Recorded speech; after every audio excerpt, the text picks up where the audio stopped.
তোমরা কি কেউ কোনো স্বপ্ন দেখেছ? তখন সাহাবীরা বলছে, না আল্লাহ রসুল, কোনো স্বপ্ন দেখি। আল্লাহ রসুল স্বপ্ন দেখেনি।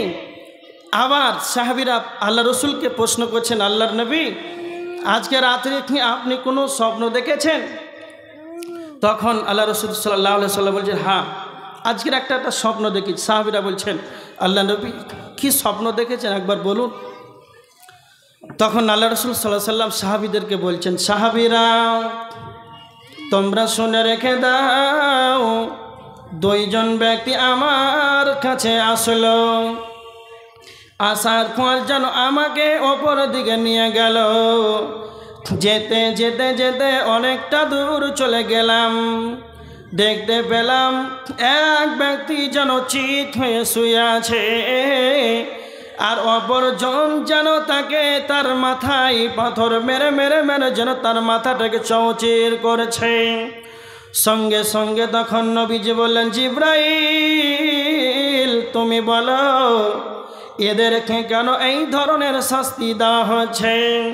তখন জিবরাইল বলেন, ইয়া রাসূলুল্লাহ, আল্লাহর নবী আপনাকে পরে বলা হবে, আপনি সামনে বাড়ুন। তো নবীজি বলছেন, আমি যেন আরো দূর চলে গেলাম, অনেকটা দূর অগ্রসর হলাম।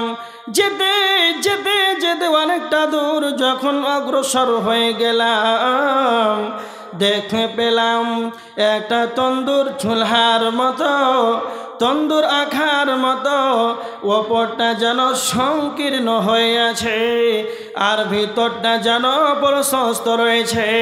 ওই আখার ভিতরে যেন আগুন আর আগুন আর আগুন, আর তার ভিতরে আগুনের ভিতরে যেন নারী আর পুরুষ যেন উলঙ্গভাবে, নারী আর পুরুষ, পুরুষ আর নারী যেন উলঙ্গ অবস্থায় যেন চিৎকার করেছে।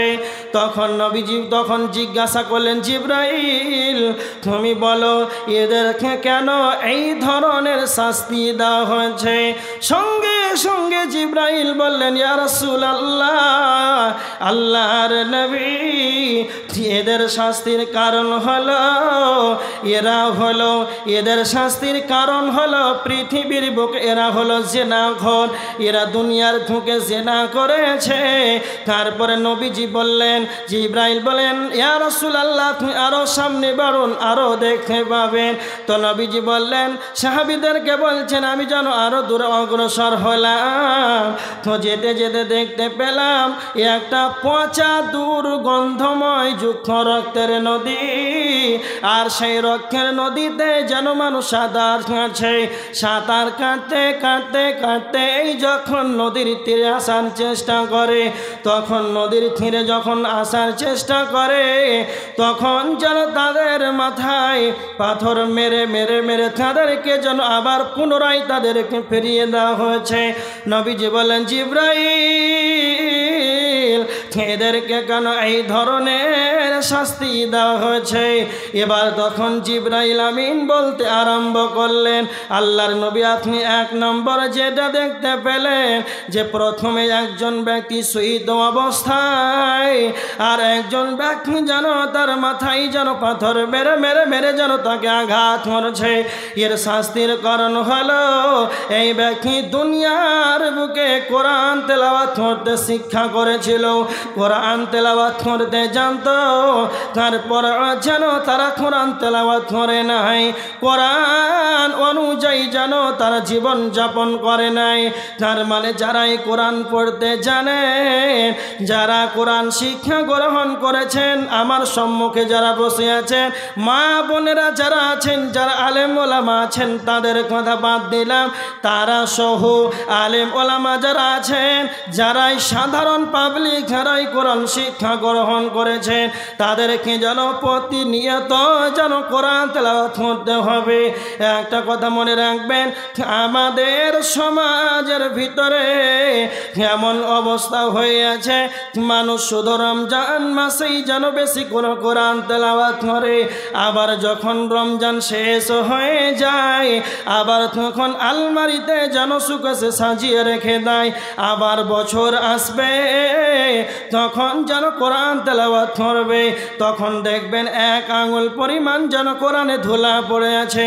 এই যেরকম চরিত্র স্বভাব যেন না হয়।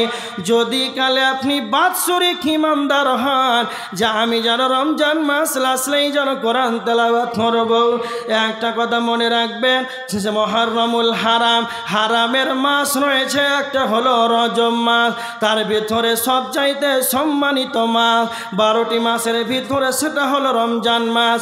আর মর্যাদা সম্পূর্ণ মাস সেটা হারামের মাস রয়েছে, তার ভিতরে একটা হলো রজব মাস। মানুষ রজব মাসে বেশি বেশি করে ইবাদত করতো, কোরআন তেলাওয়াত করতো। শাবান মাসটাকে যেন মানুষ যেন অত গুরুত্ব দিত না। আল্লাহর নবী তখন বেশি বেশি করে শাবান মাসে যেন সিয়াম পালন করতেন। তার মানে শাবানের যে কতটা ফজিলত রয়েছে, আমরা মনে মনে ভাবি রজব গেল তার মানে মুহররম গেল, যতগুলো মাস ছিল সব গেল, রমজান আসবে তো বেশি করে ইবাদত করব। একটা কথা মনে রাখবেন, এইভাবে যখন মানুষ শাবানকে গুরুত্ব দিত না, আল্লাহর নবী শাবান মাসটাকে বেশি বেশি করে গুরুত্ব দিতেন, শাবান মাসটাকে বেশি বেশি গণনা করতেন। সাহাবীরা প্রশ্ন করতেন, ইয়া রাসূলুল্লাহ আপনি শাবান মাসকে কেন বেশি গুরুত্ব দেন, শাবান মাসকে কেন আপনি এত বেশি সিয়াম পালন করেন? তখন আল্লাহর নবী বলেছিলেন রজব আর রমজান, রজব আর রমজান, রজব আর রমজানের মধ্যবর্তী একটি মাস আছে, সেই মাসটির নাম হলো শাবান মাস। মানুষ শাবানকে যেন ইবাদতে যেন গাফেল থাকে, মানুষ মনে মনে ভাবে যে রমজান আসবেই তো যেন আমি রমজানে বেশি ইবাদত করব। এই কারণে বিশ্ব নবী নবী মুহাম্মদুর রাসূলুল্লাহ সাল্লাল্লাহু আলাইহি ওয়াসাল্লাম শাবান মাসটাকে যেন বেশি বেশি করে গুরুত্ব দিতেন। এবার আপনাকে আমি কেন এতটি কথা বললাম, শুধুমাত্রই যারা শুধু রমজান মাস আসবে তো ইবাদত বেশি বেশি করে করব, কিয়ামুল লাইল করব, তারাবির আদায় করব, কোরআন তেলাওয়াত করব, জি করতেই হবে, কিন্তু সর্বদা কোরআনকে জারি রাখতে হবে, কোরআন পড়তে হবে। নচেত কোরআন শিক্ষা গ্রহণ করেছেন, কোরআন পড়তে জানেন, আর কোরআন শিক্ষা গ্রহণ করার পর যদি কোরআনটাকে তেলাওয়াত না করেন, তাহলে এইভাবে এই যেন শাস্তির সম্মুখীন হতে হবে। এইভাবেই শাস্তির সম্মুখীন হতে হবে যে যারা কোরআন শিক্ষা গ্রহণ করেছে আর কোরআন সকালে ফজরের সালাত আদায় করলে চলে গেল চায়ের দোকান, মাগরিবের সালাত আদায় করলে চলে গেল চায়ের দোকান, এইভাবে সময়গুলোকে চায়ের দোকানে নষ্ট করে আজকে কোরআনটাকে তেলাওয়াত করছে না। তার মানে যারা কোরআন পড়তে জানেন তাদেরকে আমি বলে যাই, সর্বদা যখনই আপনি অবসর সময় পাবেন তখনই কোরআন তেলাওয়াত করবেন। যারা মা বোনেরা আছেন, যারা শিক্ষা গ্রহণ করেছেন, মা বোনেরা কোরআন তেলাওয়াত করবেন, অনেকেই করে। সবাই এটা মনে রাখতে হবে, প্রত্যেকটা মাস রমজান মাস বলে নয়, যতদিন আপনার আল্লাহ শ্বাস রেখেছেন, হায়াত রেখেছেন, ততদিন আপনাকে জ্ঞান থাকাকালীন অবসর সময় পাবেন, কোরআন তেলাওয়াত করবেন। এবার দেখেন, জিবরাইল তখন বলছেন, ইয়া রাসূলুল্লাহ 2 নাম্বার আপনি দেখতে পেলেন তন্দুর চুলহার মতো, ওপরটা যেন সংকীর্ণতা রয়েছে, ভিতরটা যেন প্রশস্ত রয়েছে। এই ধরনের শাস্তি আগুনের ভিতরে পুরুষ আর নারী যেন চিৎকার করেছে। এর কারণটা হলো এরা হলো ব্যভিচার কারণেওয়ালি পুরুষ এবং মহিলা, মহিলা এবং পুরুষ উভয় জেনা করার কারণে তাদেরকে আগুনের ভিতরে উলঙ্গ করে ফেলা হয়েছে। 3 নাম্বার নবীজিকে বললেন জিবরাইল, আল্লাহর নবীকে বললেন, ইয়া রাসূলুল্লাহ আপনি যেটা দেখতে পেলেন পচা দুর্গন্ধময় যুক্ত রক্তের নদী, সেই রক্তের নদীতে যেন মানুষ সাঁতার কাটছে, সেখানে যেন গন্ধের কারণে টিকা যাচ্ছে না। এরা হলো সেই সুদখোর, যারাই সুদ দেবে, যারাই সুদ খাবে, সুদ দেনেওয়ালা সুদ খানেওয়ালা, সুদ দেনেওয়ালা সুদ খানেওয়ালা উভয়কে আল্লাহ জাহান্নামে সেই রক্তের নদীতে ফেলে দেবে। যারা সুদ খাবে তাদেরকে এইরকম পচা দুর্গন্ধময় যুক্ত রক্তের নদীতে তাদেরকে ফেলে দেওয়া হবে। কেমন? সুদের কতটা গুনাহ, 1 টাকা যদি কেউ সুদ খায় তাহলে তার কতটা গুনাহ, এর 70টি স্তর রয়েছে। তার নিম্ন স্তর হচ্ছে মায়ের সঙ্গে জেনা করা সমতুল্য গুনাহ।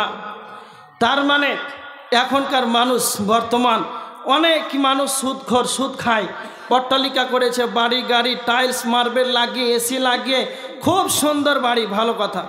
ওকে যদি আবার বলা হয় সুদখোর, ওই সুদখোরের বাড়ি এটা, সে খুশি হয়, সে মনটা আরও তার প্রফুল্ল চিত্রে হয়ে উঠে যে আমি সুদখোর মানে আমি ধনত্বশালী ব্যক্তি। কিন্তু ওই হারামখোর জানে না সুদ খাওয়ার সবচাইতে নিম্ন যেটা পাপ 70টি ভাগের ভিতরে সেটা হচ্ছে মায়ের সঙ্গে জেনা করা। তাকে যদি বলা হয় জেনাখোর তাহলে তার মাথায় ব্যথা হবে, যদি সুদখোর বলেন তো অত ব্যথা হবে না। বুঝতে পারছেন?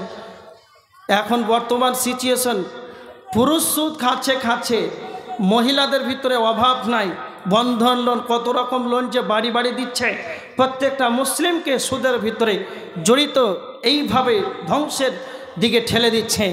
ভাবতে পারছেন? নিজে সুদ খাচ্ছেন, ব্যাংকে টাকা লেনদেন করছেন, কিছুই বুঝতে পারছেন না, ভাবছেন টাকা আমার। এইভাবে 1 টাকা 2 টাকা 5 টাকা করে যদি আপনি টাকাটা নেন, আপনার কত টাকা সুদ হয়। আল্লাহ যেন আমাদেরকে এইরকম জঘন্য পাপ থেকে আমাদেরকে দূরে রাখো, আল্লাহ আমিন। এবার দেখেন, আলোচনা করছিলাম যে মানুষ জাহান্নামে যাবে, তবে কেন যাবে? কেন যাবে? তাহলে এই রকম পাপ, যারা কোরআন শিক্ষা গ্রহণ করেছে আমল করে না, তেলাওয়াত করে না। 2, জেনাখোর, যারা ব্যভিচার করে পুরুষ এবং মহিলা। তো মহিলা এবং পুরুষ ব্যভিচার করে না তো মানুষ। সুদ কে খায়? গরু খায়, ছাগল খায় না মানুষে খায়? তো সুদ খায়, মানুষ খায়। তবে জাহান্নামে যাবে গরু ছাগল যাবে না মানুষ যাবে? তার মানে ভাবছেন যে আশরাফুল মাখলুকাত, সৃষ্টির সেরা এত সুন্দর মানুষ জাহান্নামে যাবে? কেন যাবে? মুখের কারণে জাহান্নামে যাবে, লজ্জা স্থানের কারণে জাহান্নাম যাবে, সুদ খাওয়ার কারণে যাবে, ব্যভিচার করার কারণে যাবে। কারণগুলো শুধু আপনাদেরকে বলছি, খুব ভালো করে শুনে। এবার দেখেন, আল্লাহ সুবহানাহু ওয়া তাআলা সূরা হুমাযার ভিতরে 2টা কারণ বর্ণনা করেছেন। আল্লাহ বলেছেন, বিসমিল্লাহির রহমানির রহিম, ওয়াইলুল লিকুল্লি হুমাযাতিল লুমাযা আল্লাযী জামা'a মালান ওয়া আদ্দাদা। আল্লাহ সুবহানাহু ওয়া তাআলা 2টি বদগুণ জাহান্নামীদের এখানে তুলে ধরেছেন। যাদের ভিতরে এই 2টি খারাপ বদগুণ থাকবে রে, তাদেরকেই যেন জাহান্নামে যেতে হবে। 1 নাম্বার হলো ওয়াইলুল লিকুল্লি হুমাযাতিল লুমাযা, যারা মানুষের সামনে অপমান করে, যারা মানুষের পিছনে যেন তারা বদনাম করে, সামনে মানুষকে অপমান করে দেয় আর পিছনে যেন মানুষের গীবত করে, যেন পরনিন্দা পরচর্চা করে। কেমন? আমি আব্দুল কাইয়্যুম আপনাদের সম্বলপুর তাবলিগি সভায় 2 ঘন্টা ধরে আলোচনা করলাম। তো আমার আলোচনার মাধ্যমে কি ভুল হলো? তো যার ভুল হবে তাকেই না বলতে হবে। তো আপনি কি করলেন? আব্দুল কাইয়্যুমের ভুল হয়েছে, আব্দুল কাইয়্যুম যেন জানল না, সারা সম্বলপুর গ্রাম মহারাজনগর যেন পুকুরিয়া থানা যেন জেনে গেল। এটা কোনোদিন মুমিনের বৈশিষ্ট্য হতে পারে না। আবু দাউদ শরীফের হাদিস, আল্লাহর নবী বলেছেন, আবু দাউদ শরীফের 4918 নম্বর হাদিস, আল মুমিনু মিরআতুল মুমিন, এক মুমিন অপর মুমিনের জন্য আয়না স্বরূপ। যখন আপনি আয়নার নিকটে যাবেন, আপনার মুখে কি দাগ আছে, কোথায় কি আছে, না তো আয়না আপনাকেই যেন বলে দেবে, অন্য কাউকে নাই। তো ইমানদারের বৈশিষ্ট্য হবে আপনার ভাইয়ের কি ভুল হয়েছে আপনার ভাইকে আপনি বলবেন তার ভুল সংশোধনের জন্য।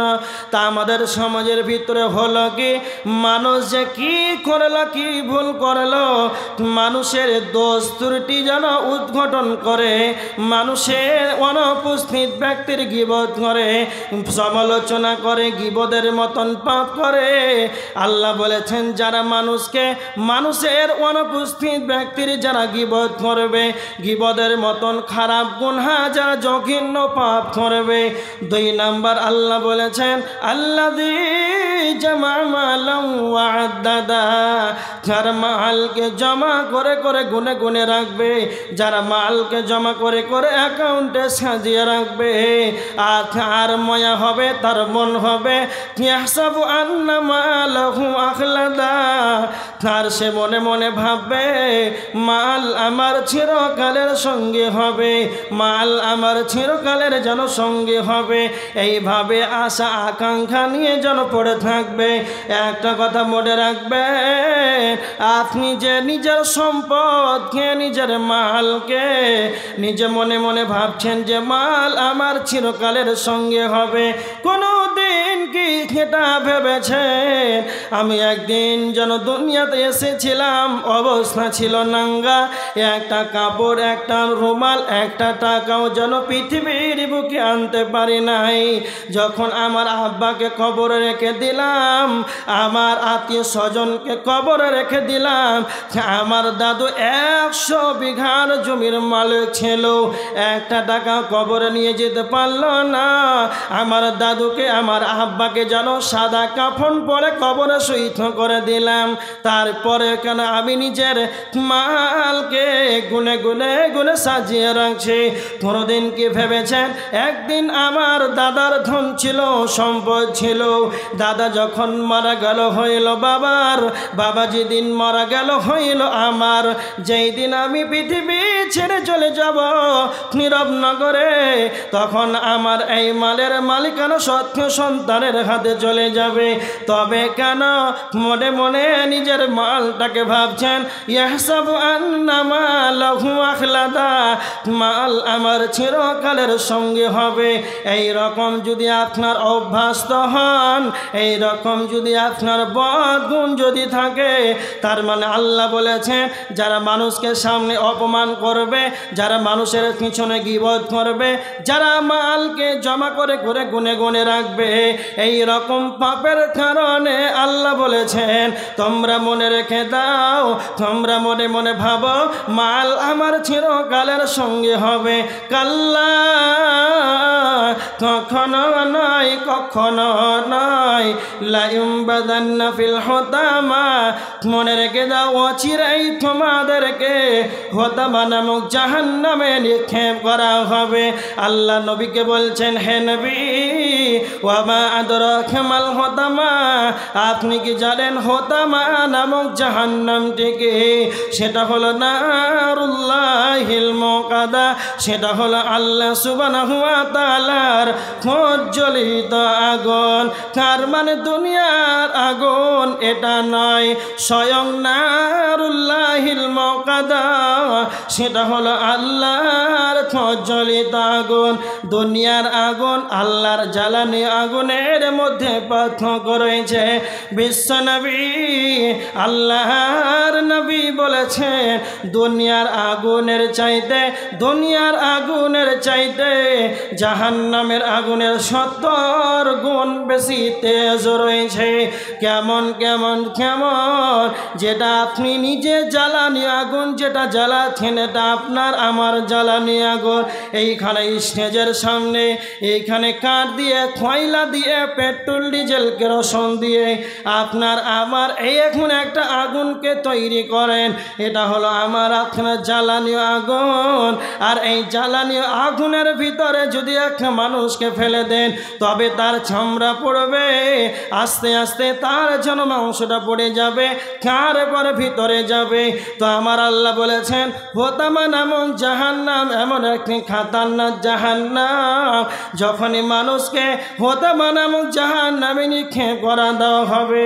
তখন আমার আল্লাহ বলেছেন সেই আগুনটা কত দূর পর্যন্ত পৌঁছে যাবে, আল্লাতী তাত্তালিউ আলাল আফিদা, যা হৃদয় পর্যন্ত গ্রাস করবে। যখন মানুষকে হোতামা নামক জাহান্নামে নিক্ষেপ করা হবে, তখন তার চামড়া যেরকম পড়বে, তার মাংসটা সেরকম পড়বে, তার হৃদয় পর্যন্ত যেন সব পরিমাণ পর্যন্ত পড়বে। এই জন্য আমার আল্লাহ বলেছেন নারুল্লাহিল মুকাদা, যারা মালকে জমা করে রাখবে আর মনে মনে ভাববে মাল আবার চিরকালের সঙ্গী হবে, তাদেরকে আল্লাহ হোতামা নামক জাহান্নামে দেবে।